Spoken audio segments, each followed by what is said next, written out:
everyone. Thank you so much for being here today. We really appreciate the opportunity to share this important life-saving tool with you. Before I start, I should introduce myself. I'm Pelly Anderson. I am here both as a representative of Brady, the National Gun Violence Prevention Organization, and as co-chair of Marin Gun Safety Collaborative. So this is sponsored by the collaborative, and I will be presenting today with Lieutenant Todd Berenger from San Rafael Police Department, who will assist me and be able to share with you some real life experiences that he's had working with GVROs and also specifically with school threats. So with that, Melina, if you can share, that would be great. Awesome. So again, thank you so much and welcome. We appreciate you being here. So as you can see, California gun violence restraining orders, they can save a life. So before we talk about these, and I'm going to be calling them GVROs for the remainder of this presentation. So if you hear GVRO, that's what I'm referring to. It's a little bit quicker than the long terms we've used, the legislator used. So before we talk about GVROs, it's important to understand the access to guns in our community and the impact of gun violence on our community. Next slide, please. So what I'm going to share with you right now, what you're seeing right now is these are pre-COVID numbers. So it's probably more now, unfortunately, than this, but it was estimated that about 4.2 million Californians, adults personally owned a gun, and an additional 3.1 million live in a home with someone else who does own a gun. So what kind of access does that mean for Marin County? Next slide, please.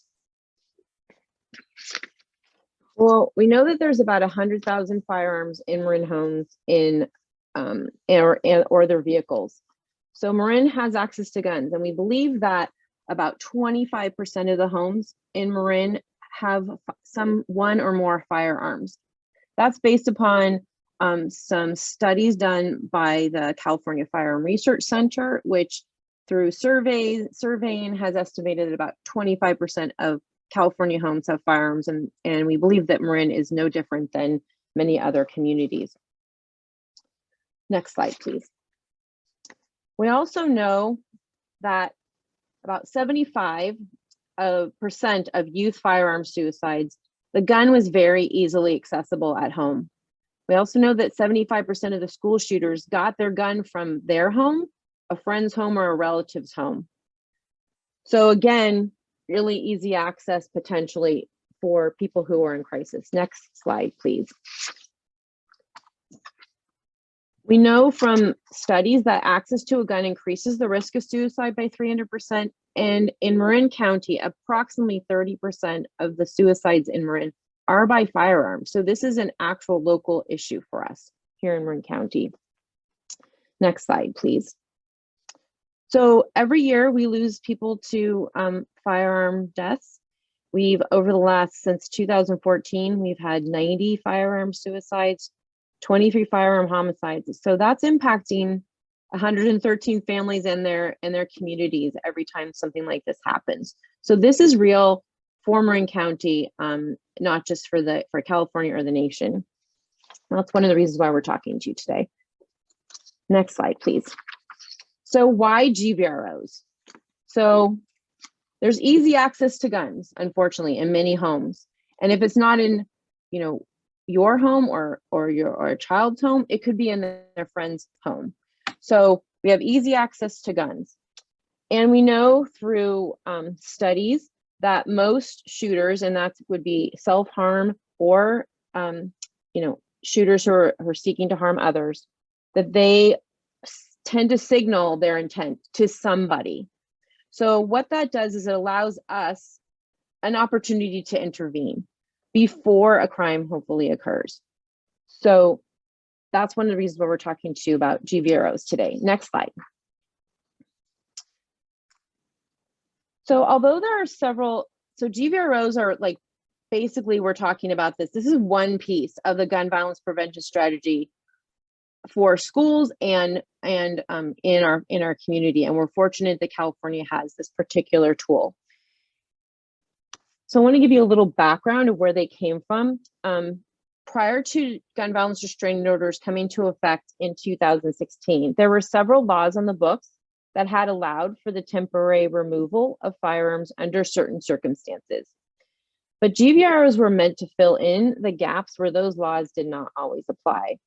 And unlike some other orders, no mental illness nor commitment and no crime needs to have been committed before a gun violence restraining order can be obtained.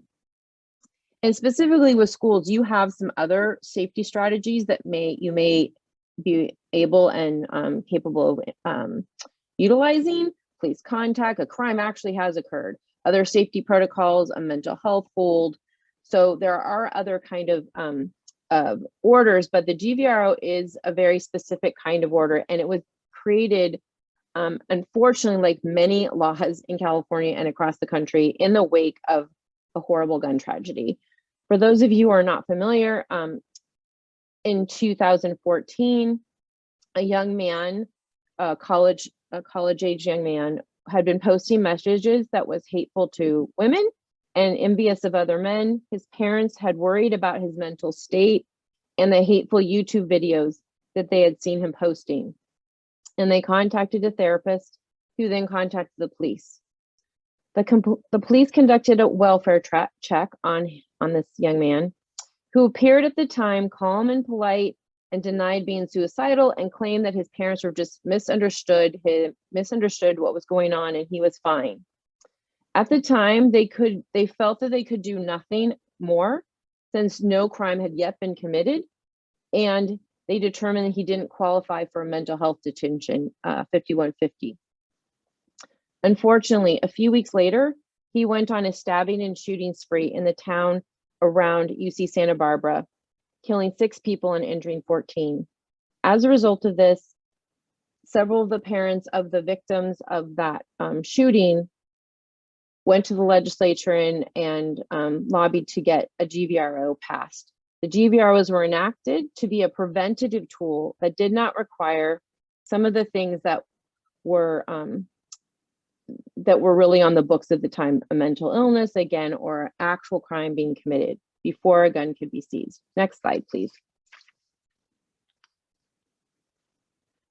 So what is a gun violence restraining order, or a GVRO?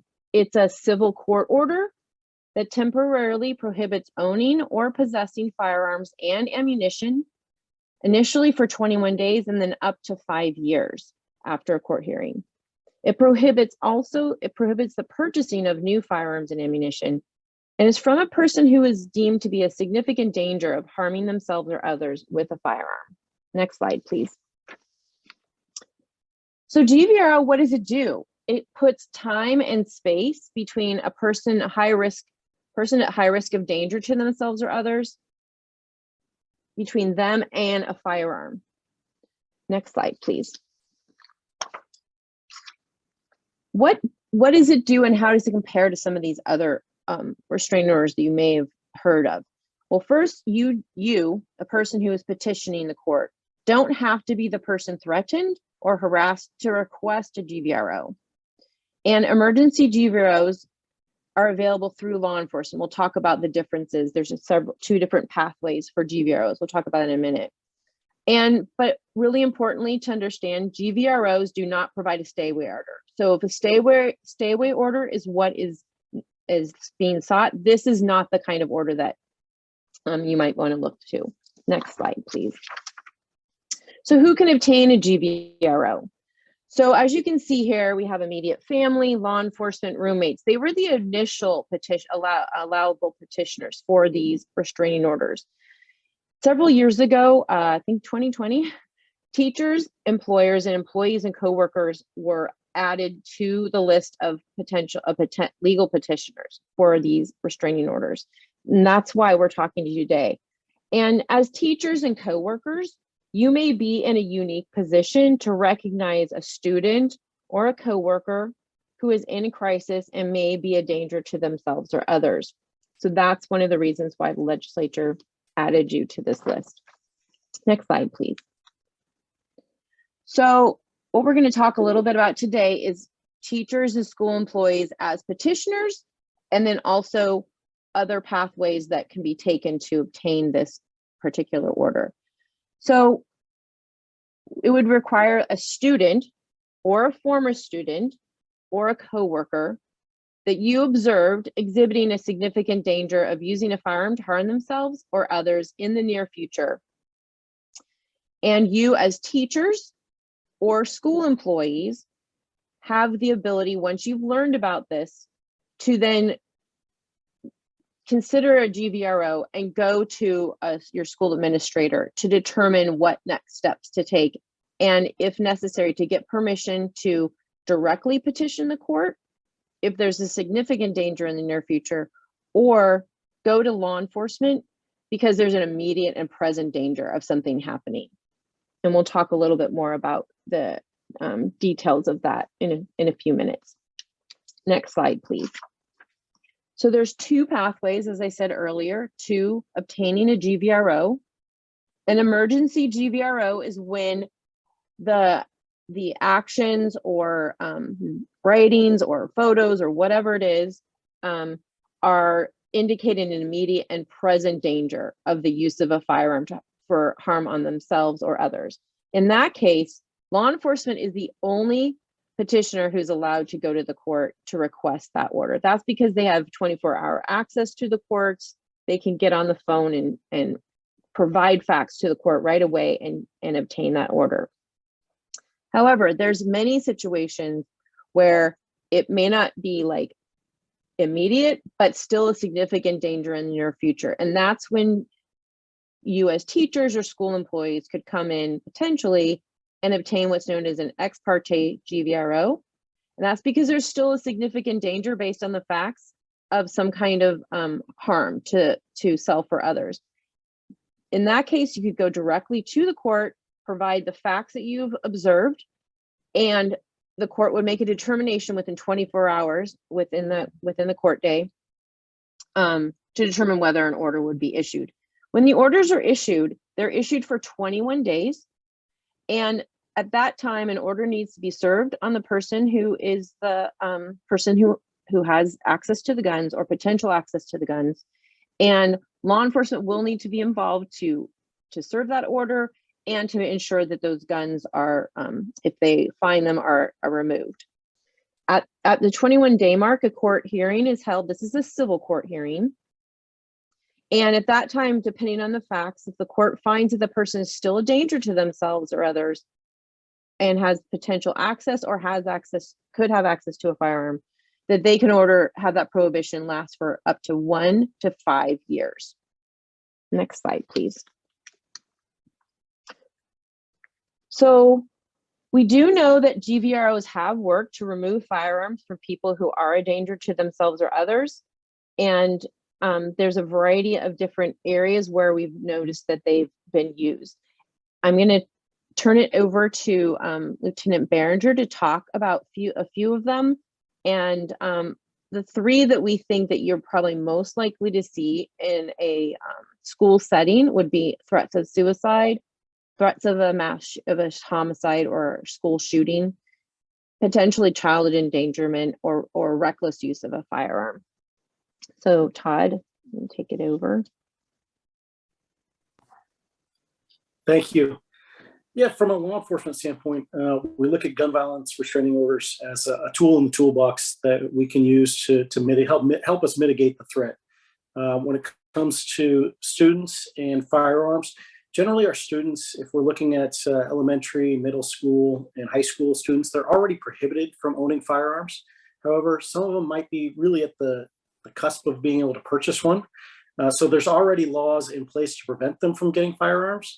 And then this is just a tool to prevent them when they turn 18, or maybe if they have access to firearms from their parents or something like that, then we would serve them with a gun violence restraining order. When it comes to suicides within teens, we use this. We haven't used it recently because we use other tools. There's the Welfare and Institution Code of 8102 that allows us to seize firearms if someone has access to those. So a lot of times we'll use that one to seize the firearms and to obtain a search warrant in order to go in and get them. Where we see a majority of our cases are the threats of homicide or threats of mass shooting at the schools. And these type of cases are ones where we look at what's the exact threat we're dealing with. Is this a direct threat, an indirect threat, a veiled threat, a conditional threat? And then from those, we start peeling back the layers of the onions to start looking at personality traits. What exactly is the behavior that's being exhibited? We go into family dynamics, school dynamics, and then our social dynamics. And this is where we're going to lean on the administration, the teachers, and friends to kind of paint a bigger picture of what we're dealing with. Recently, some of the cases that have come up where over social media, someone has shared a picture of a firearm with another student and says, I'm gonna shoot up the school, or whatever the threat's gonna be, or I'm gonna shoot you because of some dispute over gaming. When we started looking into those threats, obviously we treat them very seriously. We do an exigency request to the service providers, whether it's Facebook, Instagram, or whatever social media that the picture is being shared on. And then we're able to hopefully identify the subscriber. The cases that I've been involved in, we have been able to identify the subscriber. One was out of the county. We sent detectives up there to make contact with the individual. And it turns out the firearm, what we believe to be a real firearm, was actually a pellet gun. We were able to seize the firearm and take investigative steps to mitigate that threat and ultimately make the arrest and have the child go through the juvenile court process. And so in that case, what started out to be what we considered a high threat, we were able to mitigate the threat and determine that this is really a low level threat because he lacked the realism and he was unlikely to carry it out, being that we've taken away the means. It was a pellet gun. And so in that particular case, we did not get the gun violence restraining order. He also had no access to a car, didn't know where the other child lived. There was a lot of other mitigating factors that contributed to that case. But it's definitely a tool in the toolbox, and that's what we look to use. And we need the schools to be a participant in this. As far as the child endangerment and reckless use, the one case that I was a part of where we ended up getting a gun violence restraining order is when the child had open access to assault weapons inside the home. It started out as a child protective service case in San Rafael. And when law enforcement got involved and we were going to be removing the children temporarily from the household, as we went in to go get backpack and some other clothing, toothbrush and stuff like that to place them with another responsible adult, the child disclosed, well, before we go in, there's some firearms that are open. And sure enough, when we went in, there were open assault weapons, and it became a narcotics investigation and an assault weapons case. So in that particular case, because of the easy access to the firearms, we did end up getting a gun violence restraining order against the individual, and the arrest was made. So those are a couple types of cases where we might get involved in how we can use the gun violence restraining order as a tool to prevent any harm. Great. Yeah, I just want to bring up a couple issues. So, and thanks, Todd, for sharing those. I think those are really important to think about. One of the things Todd and I discussed before this is that there are a lot of tools for juveniles because they are juveniles, and at least until 18, they're not really even allowed to possess a firearm. However, parents a lot of times have firearms in the home. They may have access to a firearm that's a real firearm. So those are things to kind of think about. And as Todd was talking about, just things to consider when somebody's making some kind of threats, whether it's conditional or veiled or whatever, is to really get a better understanding of like, what are we really dealing with here? And I think many of you may be aware of the horrible, tragic Oxford High case from Michigan, which really gave a lot of us a lot of pause and concern when there were school personnel involved in understanding that there was concern that there was a child that was exhibiting threatening behavior, threatening drawings, some really disturbing things, but you had parents who were uncooperative. So that may be a situation where that may be a situation where GVROs really would be useful, because if you've got, in the situation I think Lieutenant Maringer was talking about, you can contact the young person's parents, and they're cooperative and they're saying, sure, fine, search around, make sure that there's nothing that's dangerous around. That's the ideal situation, right? Where you have cooperative, but maybe you don't have cooperative parents for whatever reason, right? So that's one of the situations to just think about, and not think about maybe even in the moment of at the time, but like, have these been parents that haven't been cooperative before? Has there been trouble with the student before? Some of these factors to consider as you're trying to kind of assess the seriousness of a particular threat. And then the other thing with regard to, I think, suicide, we do know that unfortunately we have had several teen suicides with firearms pretty recently in the last year. And those guns tend to come from home, and they probably weren't theirs, right? They were somebody else's in the household.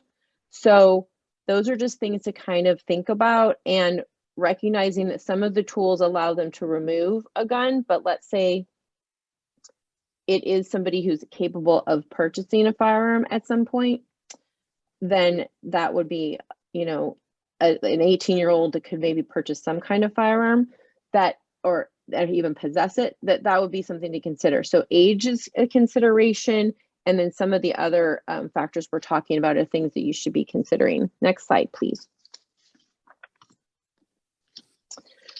So these are the things, I think we've talked about some of them, and Lieutenant Berenger, feel free to step in and share. I think these are just some of the things to think about, things you might be observing, right?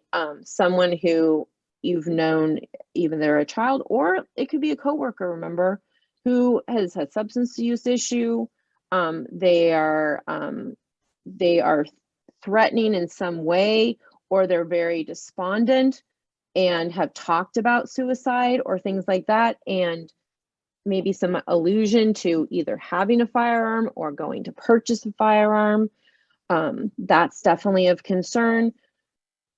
Things that I think, Lieutenant Berenger, if you want to talk to us, I think Facebook, unfortunately, or maybe not Facebook, but just any social media where young people definitely have access to social media and are using it as a means to threaten and intimidate others. This is a place that if a student came to one of you to say that, somebody was like in that situation where they're exhibiting a firearm, or even if they're not exhibiting a firearm, they're just kind of venting some really threatening, dangerous, verbiage on social media, that's something that would be kind of like, okay, let's take a look at this. And maybe a crime hasn't occurred yet, but we need to look at it and see if there's something we need to do and to address it and try to make sure that they don't have access to firearms. I do want to talk a little bit, I just want to bring this issue up, and I don't know how many of you are familiar with this, but unfortunately at the moment, we still have young people could have access to ghost guns. And I don't know how many of you, Todd, can you want to explain a little bit what those are? Because it is probably one of the bigger concerns. Legislature is talking about it now, but right now they're out there, and unfortunately they're easily purchased online without a background check or anything. So can you tell them a little bit about that and why they might be a concern for them? Sure. Young people. So a ghost gun is basically a firearm that doesn't have a serial number. And it's a firearm that is manufactured. The way the gun laws work is if you are only buying gun parts and it's not fully assembled, and there still needs to be a milling process or something else to make it a firearm, then you're able to buy these parts or come as a kit, and to get it, basically skirt the laws of having to go through Department of Justice and buying a firearm and the 10-day waiting period.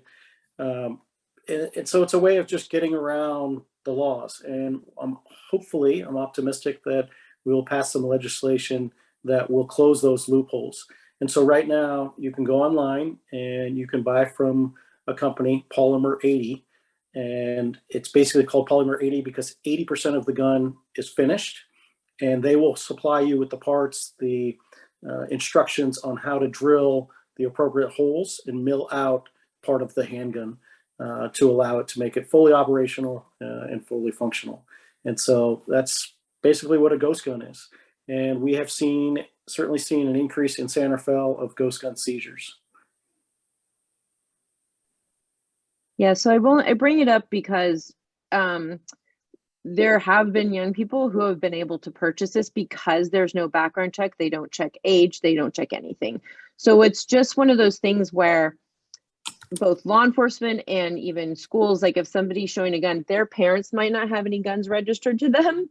They're, you know, they may not be able to legally purchase one, but unfortunately, this may be a way for somebody to get access to one. So not to totally freak everybody out, but just kind of to keep that in mind that just because we're not noticing something on any kind of like legal basis doesn't mean that they don't have access, and they're just not that expensive either. So it's something that unfortunately is pretty accessible. So just to have that kind of in the back of your mind as if something comes up and somebody is exhibiting some kind of threatening behavior either to themselves or to others, that's something to just kind of keep in your back of your mind, and something to maybe even raise with law enforcement if you do contact law enforcement rather than going to the court directly yourself.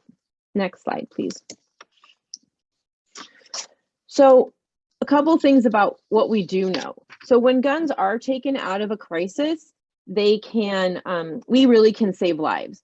We know that guns are basically 85% lethal, and when someone is using them in a suicide attempt. And we also know through a lot of data and studies that about 70% of the people will never attempt again. So if we can take that firearm, that lethal, very, very lethal means, out of the situation, we can save a life. Next slide, please.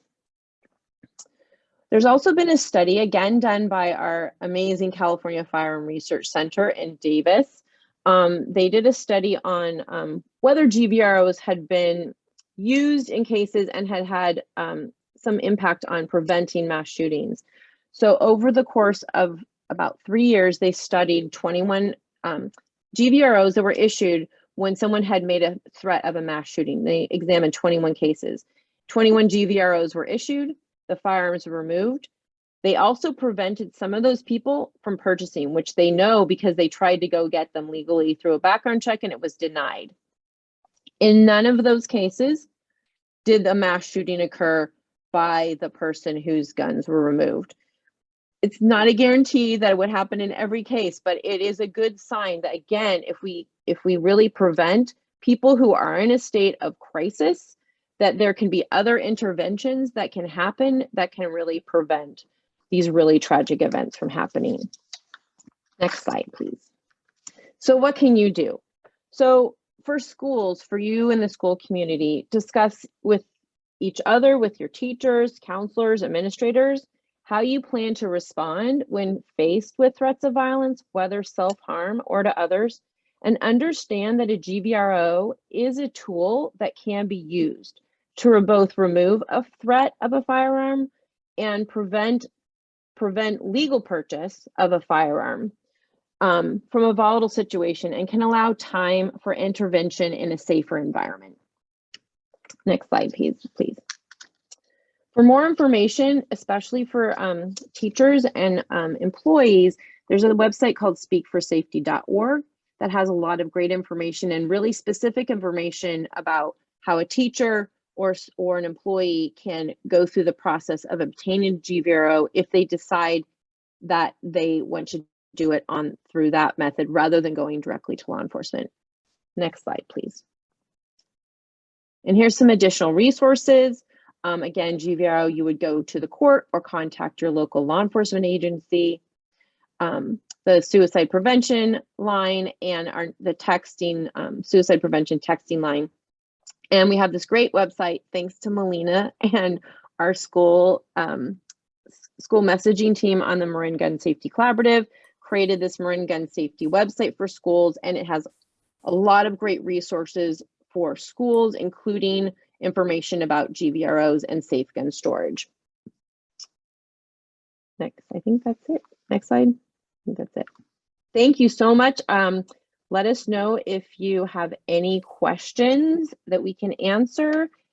And we hope you found this to be useful.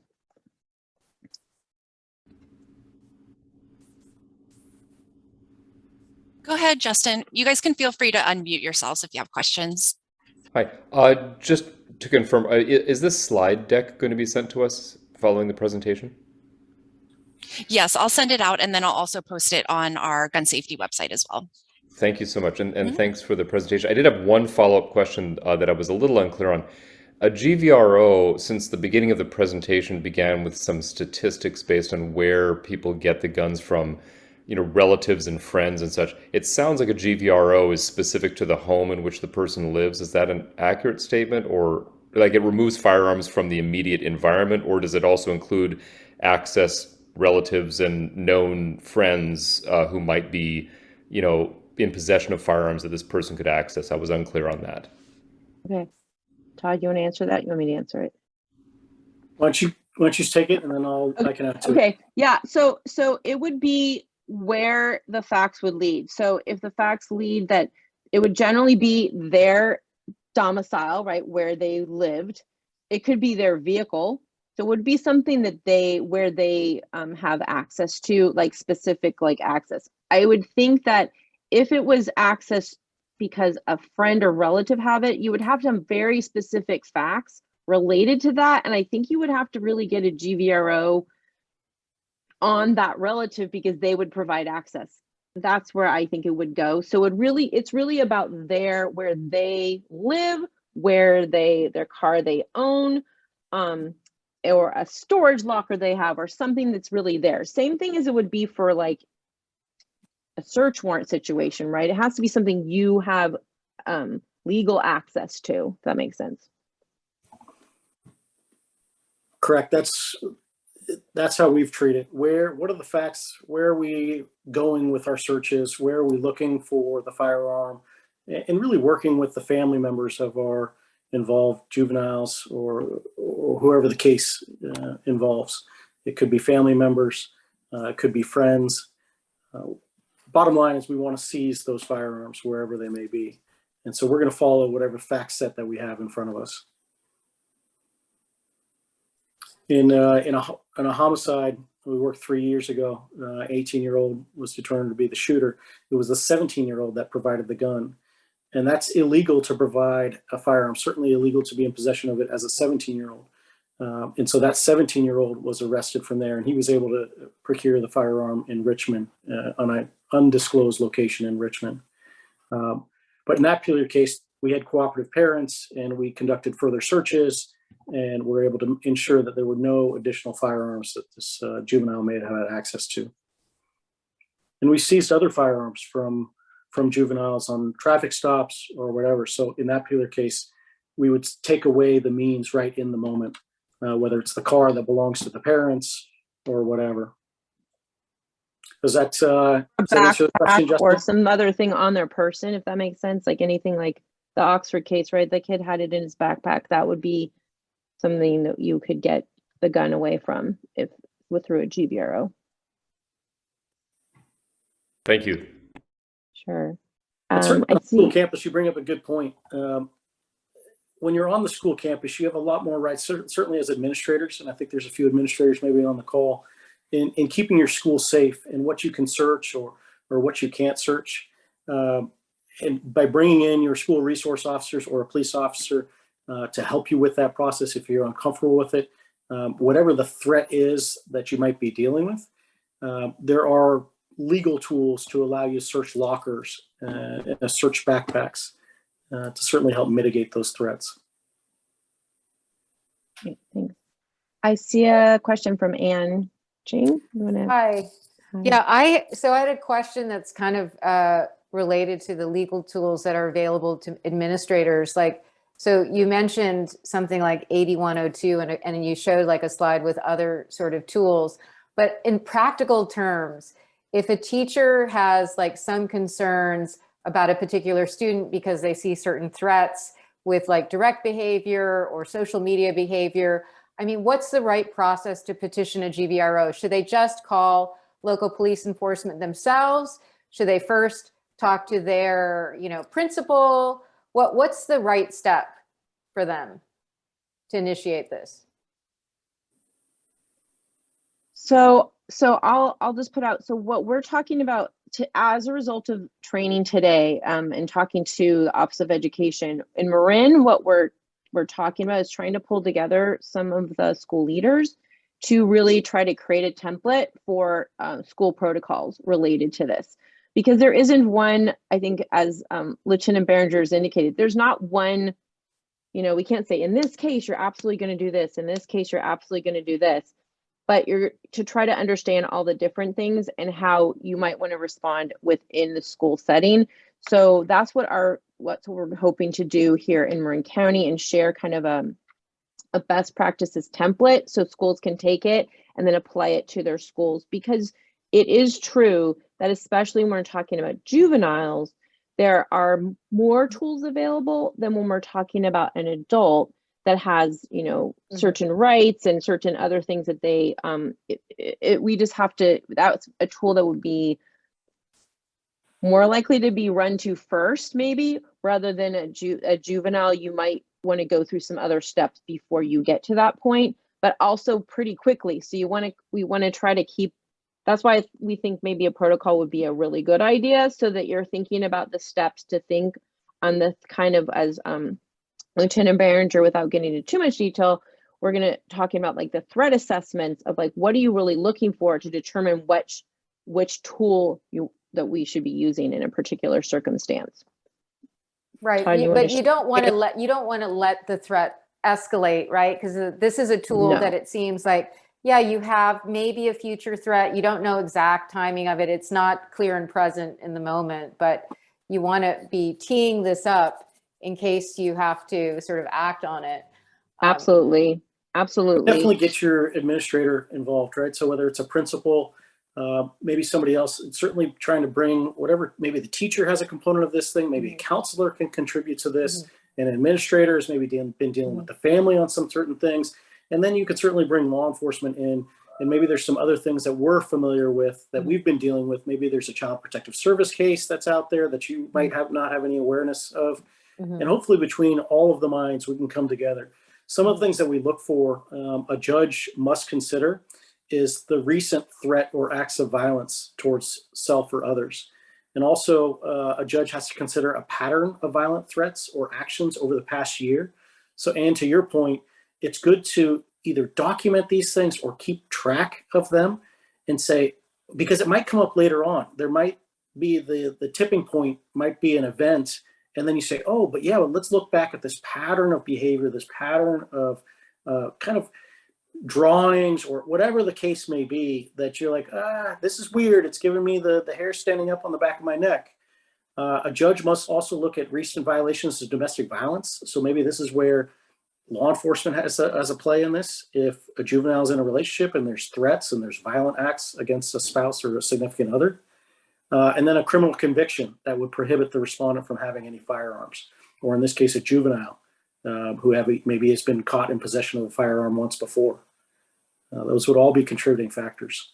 And substance use, right? If you have juveniles that you've known to have alcohol, issues, substance use issues, things like that. So again, and my suggestion would be just to try to bring this tool to the schools.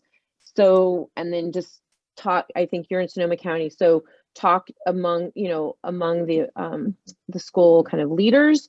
And I think really importantly, one of the reasons we brought this training is because the administrators are not the direct petitioners, right? So if either law enforcement does it and they go directly, but the teachers or like the school employees, because they observe, like a counselor, for instance, they could do it.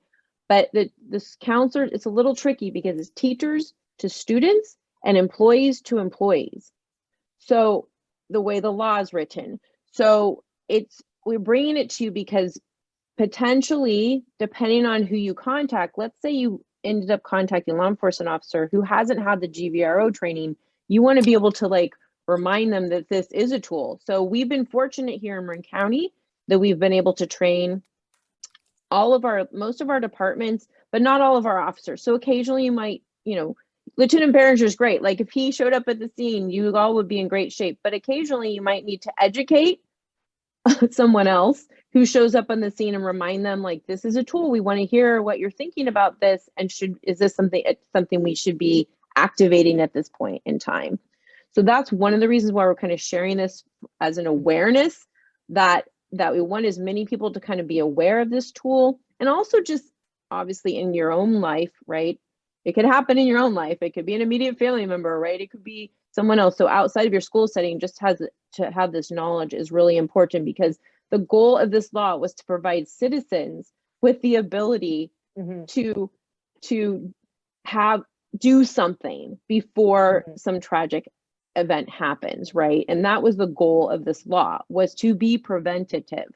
So hopefully it will help all of you kind of look at it from that perspective, with the recognition that there are some other tools out there as well.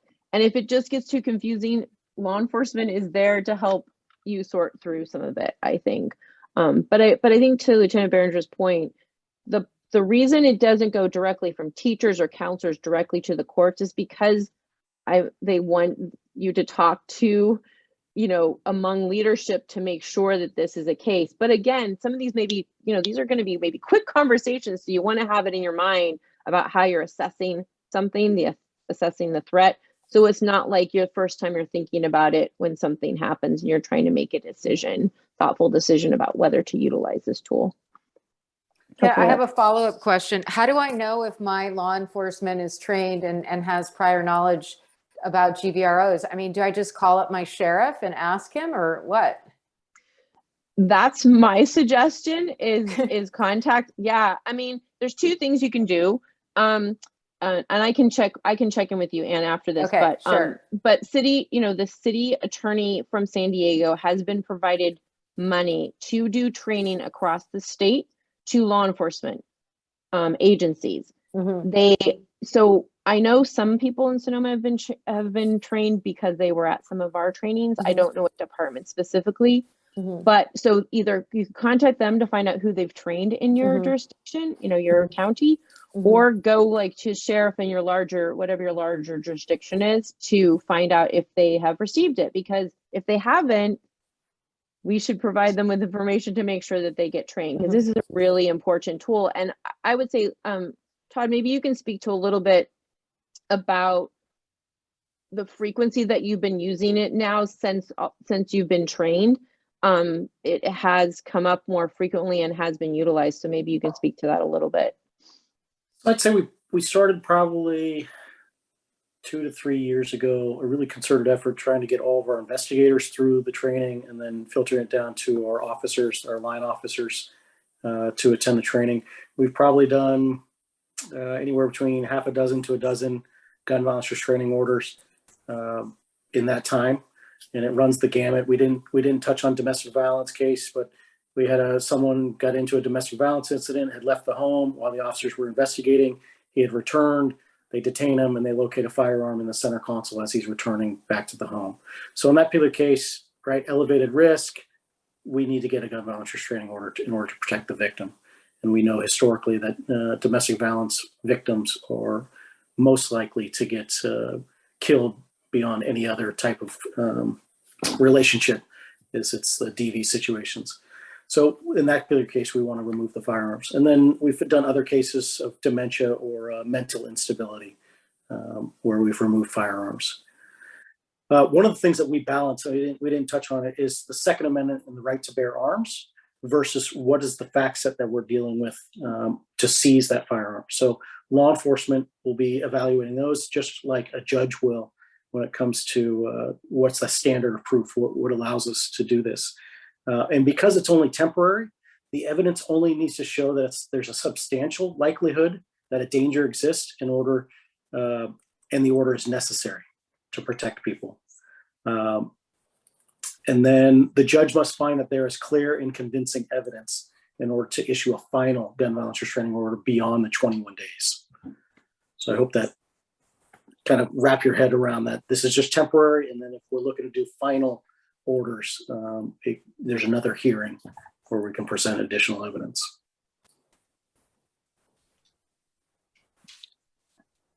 Pelly, can I just say something real quick about the protocol? We have been reaching out to some people. We have a couple administrators that are on board to do a focus group to kind of set a protocol on exactly how it will go in Marin schools. But we are missing, we'd love to have a couple of teachers. So if you're a teacher and you'd be interested, or you're an administrator and you can think of a teacher or two that might be good for something like this, what do you think, Pelly? Like, do you think we will be able to get through that in like an hour and a half maybe, and then we'll have kind of a draft? I think in an initial conversation, yeah, that probably about an hour and a half. And Lieutenant Behringer has been very kind to share a kind of threat assessment, which I will try to hone down a little bit into a little more school specific rather than law enforcement specific, that might help guide us in terms of that conversation. And once we get that, I'll be able to share that with you, that we can talk about, we can share with everybody who's going to be involved.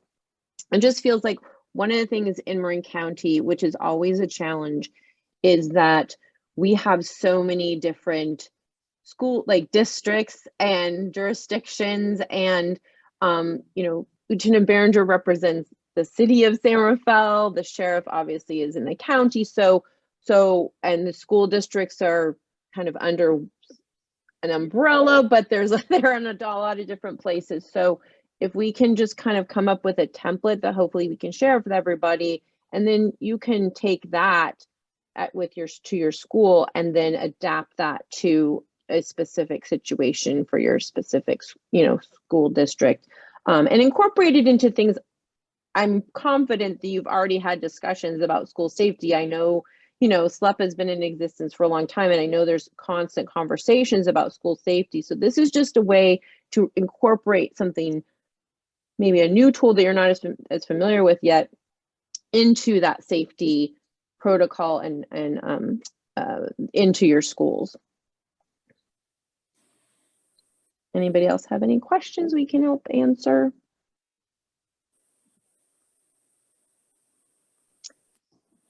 Andriana, I see a hand up. Sorry if I missed this, but I was wondering, when a GVRO is finalized or requested, will the student or guardian be alerted?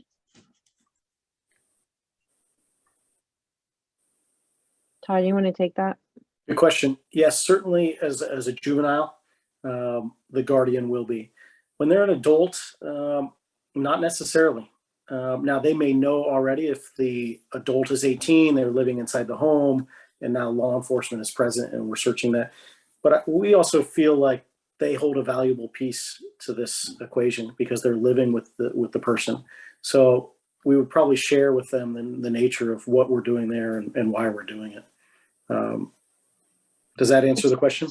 I will just clarify one thing. So the order has to be served, though, once an order is issued, right? It has to be served on the person that is what's called the respondent. So the person who made the threats of some sort, right? It would be served on them in order and then they're supposed to turn over any guns they've got.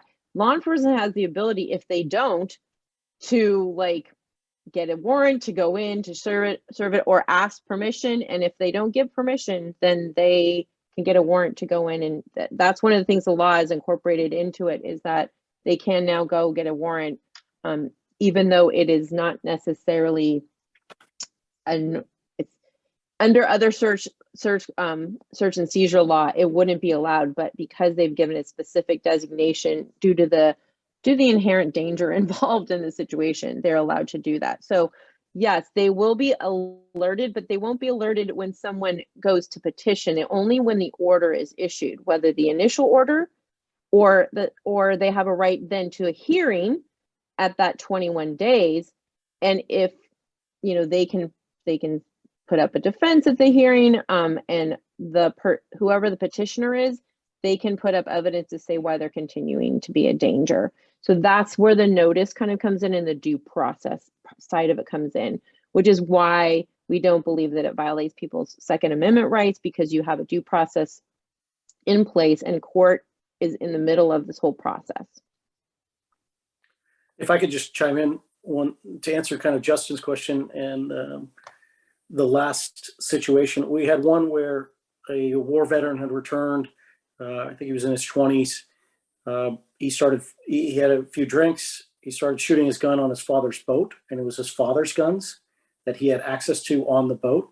We responded. He was obviously taken into custody, but then the father didn't want to relinquish his firearms. We ended up getting not only a GVRO, but a search warrant to search the boat, seize all of the firearms, and then go through the process. He tried to petition the court to get the guns back to him. We had to put in place mechanisms to ensure that no firearms were made accessible to the person who we had arrested. So that would be an example where, yes, we're notifying the other family member that this individual now has a gun violence restraining order, but we're also getting a search warrant and seizing the firearms to protect the community. Great questions, everyone. Thank you. Anybody else have a question? We have a few more minutes.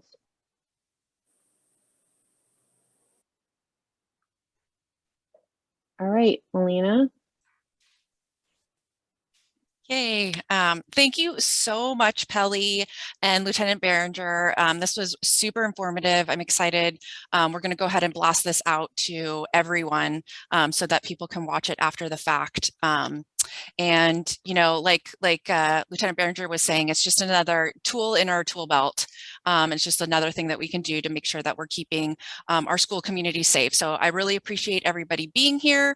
Definitely check out the gun safety website. This is specific to schools and resources that teachers can use for curriculum and administrators can use in order to just get their school site ready for safety. So thanks a lot and have a good rest of your Thursday. Thanks, everybody. Bye. Thank you. Thank you.